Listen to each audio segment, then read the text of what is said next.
Jesus said, "Man cannot live on bread alone, but from every word that proceeds from the mouth of God."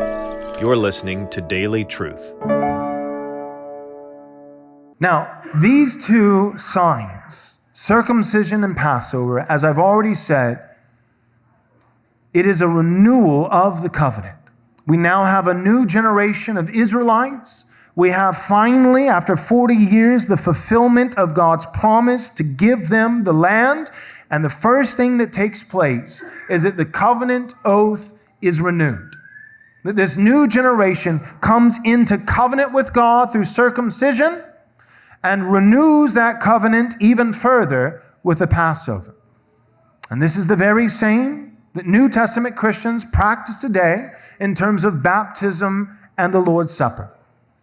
It's funny, the Baptists get upset with me and likening circumcision to baptism. I say, you can't do that. Don't do that. You're going to give away points, Joel. Whose team are you on? Of course it's correlated. I can't see any way that circumcision and baptism is not.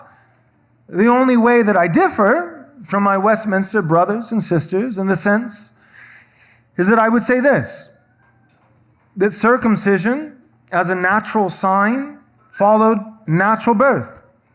And baptism, which absolutely correlates to circumcision, the only difference is that it is the new covenant sign which follows new birth. I am all for infant baptism. I am dedicated to baptizing spiritual infants. The moment that someone is born again, I don't want them to grow old in spiritual maturity and sanctification before being baptized. Far be it. No, while they're still in the earliest stages of spiritual infancy, directly after conversion, I'll baptize them. Because I love infant baptism. Just want to get it right. Fight by flight. Why leaving godless places is loving godless places. I've had a lot of people tell me recently, Pastor Joel, you're post-millennial. You claim to believe that Jesus is king of every square inch, but apparently you don't think he's king of California, because I've heard your personal story that you used to be a pastor there and that you left for the state of Texas. Notice the title, not fight or flight, but fight by flight. Think of the prodigal son. He comes to the end of his rope. He's longing to be fed with the pods given to the pigs. And the parable says, no one gave him anything. No member of the father's house tracked him down to give him a handout. He was hurting. He had to lie in the bed that he had made for himself by his foolish choices. You know what the next words in that parable are? No one gave him anything, and he came to his senses. He began to repent. There are 10 million professing Christians currently living in the state of California.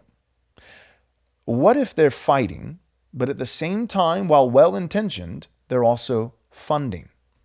What if California could be brought to its knees simply by the faithful not fighting there, but leaving there, and forcing Gavin Newsom and other tyrants like him to actually have to take a spoonful of their own medicine? The book has been forwarded by Douglas Wilson.